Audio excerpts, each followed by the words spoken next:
Today we are going to make pinch pots. So you're going to take your clay and you're going to divide it in half. Try to get them equal size, and then you're going to roll them into ball shape to start with. Now you can do it in your hands. I like to get the basic form and then roll, roll, roll, roll, roll. And you're going to keep doing that. And you're going to roll both of them until you get nice circles. I'm going to fast forward through this so you can see the finished part.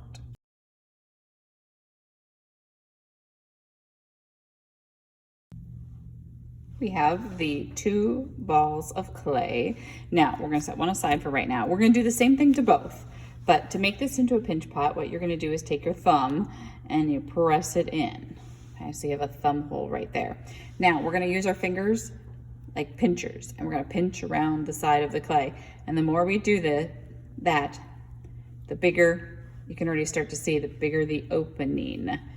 Now, I'm trying to press equally on all sides and also pressing a little bit in the bottom. I don't want to press so hard in the bottom that goes through.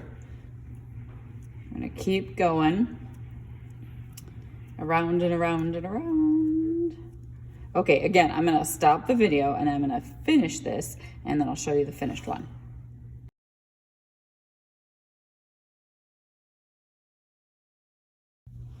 Okay, we have 2 pinch pots that are about the same size. They don't have to be exact. Now, as you're looking around, if you do see any cracks, just take your finger, no water added to this part, and just try to smooth that out. This rim doesn't matter right now, so make sure. Okay, then if you look at the rims of these, are they even? No, not really. All you do is take this. Now it's nice and flat. So you can see the difference between those two. I'm gonna do the same thing here. Then we are going to take the fork. This is called scoring the clay. And you're gonna rough up just where the clay is going to meet. We're gonna put these 2 together. So we just need to do the edges of that. To me, this looks like when I make peanut butter cookies use a fork to make those lines. This is gonna help connect the clay together so you don't have 2 flat surfaces. Then we're gonna take our slip, which is gonna be our glue, and we only need to put glue on one side. There we go. If you wanna get a paper towel and dry that off, you can. Then I'm gonna stick these 2 together like this. Okay, now, it's not a ball shape yet, is it? Next step is we're gonna get rid of this line. So we take extra clay. I usually look and see, okay, this is bigger over here, and I just smear it the different directions just to get rid of that line. You're gonna do that all the way around your cup. Then we are going to get this into a round shape. I know it doesn't look round, but it will end up to be a round shape. Okay, again, I'm gonna stop this, do this magically off camera, and then I'll start it again.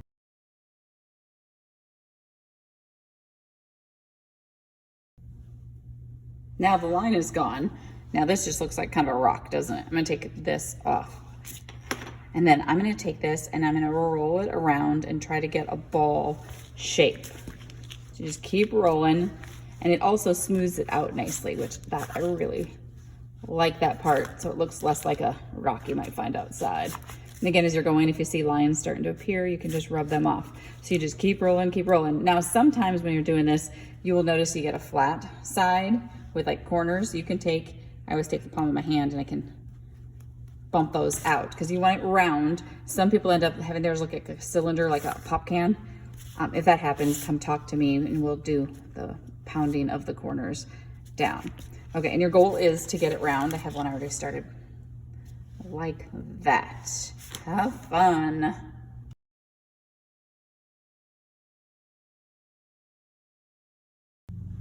Now we get to start thinking about what we're gonna make this into. So if I wanna make this into a fish, maybe I just wanna have a nice round area, and then I'm gonna add the tail coming off here like this, some fins, so I can keep it round. This would also be good if I was doing like an octopus. If I was making this maybe into a turtle, they have rounded tops, but not really rounded bottoms. So I could take this and I could smash it down. I wanna smash it all the way, but just kind of press down, and you can see it used to be really round like this. Now it's starting to look more like a turtle shape. So I don't want to collapse the bubble in the inside, but that's a good start. Then I could do a head and some feet and some tails and some textures on it. But let's say I wanted to make something like a shark or a dolphin, something that's long and skinny. So you take this and you just start rolling it back and forth like this, and it will start to get skinnier. This is going to take a little bit of patience to do, but you can already see it's no longer round, it's starting to get longer. So I would keep doing that over and over again until you get the shape you want. I'm going to pause this and show you the finished one. Okay, here we go. We have it more long. Now I'm going to look for cracks too, and just use my finger to kind of rub them off. I'm kind of petting my fish, aren't I? Then we get to add extras to this. So here's my fish that I did. So you can see this works for a lot of different things. We have flat, skinny areas. For that, what I'm gonna do is I would take this extra piece of clay in a rolling pin and roll it out, kind of like you're making cookies, flipping it once in a while. And then when I get it, you don't want it too thin. That's about as thin as you want to get it. So you're gonna take, and I always take a pencil first, and I draw my tail, so, or fin or whatever you're drawing. So I'm gonna draw, just have lines coming out like this for the tail. If you don't like something you did, you just rub it off and you try again. Once you have it like you want it, you're gonna take a clay knife, popsicle stick, whatever you can find, and you are gonna cut this out. Clay is really easy to cut. Remember, if you mess up, all we have to do is smash it and try again. That's the good part about clay. Okay, and I think I'm gonna make this a little shorter. Now, that would work. I'm gonna pound this down to make it a little fatter right at this end. Then if I'm attaching this to this one, what I would do, attaching anything, you take your fork, we've done this before, so I'm gonna go fast. Rough it up, put the slip, the clay glue down, stick it down, and you don't just stick it down, you need to rub it in till it becomes, that line disappears and it becomes one part of the clay. You can't see any edges, so you're gonna do that around there, okay? And that's how you would do a tail, fin, things like that. Another option, let's say instead, pull it off, I'm making an octopus, and so I need a leg, and I'm gonna use a coil technique. So coil technique, when I was little, I called them snakes. So you take and you just roll this till you get a long, skinny snake. And if it gets too fat one way, I pound it down. Now, if you're doing an octopus, do not do really skinny legs. You want pretty fat legs, because if you get really skinny, or skinny anything can break super easily. So you want them fat. I'm getting rid of cracks. I'm gonna cut the end off. So let's say this is one of the octopus legs, and I'm gonna use this other one for that. This one, then you would do the same thing. You would score it along the bottom, put your slip down, and then connect them that way, and you would have legs. Now, do you have to do 8? No, you probably could get away with 4 or 5.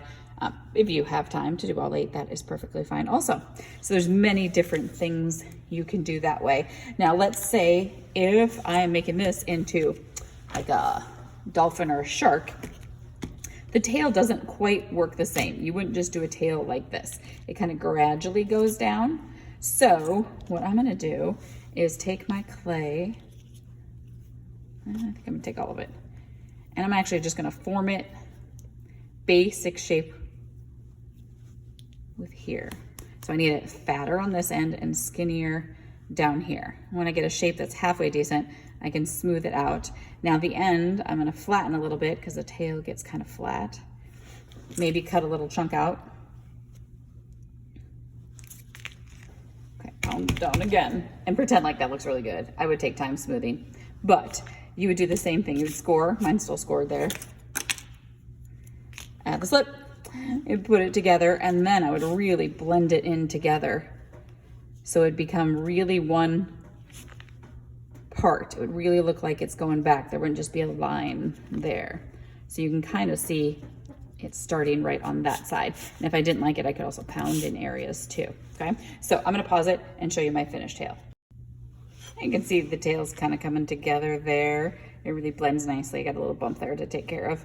So I could keep doing that. This one too, if I was doing a shark, maybe I'd do the same thing on the top. So that is just some things you can do. Really, I want you to discover different ways of doing things. You will notice my fish that I'm already finished with has a nice texture of the scales. For that one, I just took a tool like this, a ribbon cutting tool, and I know sharks don't have that, so I'm gonna get rid of that. I would just take, and I could just press this in and make the scales, which is kind of fun to do. So have fun creating your underwater animal.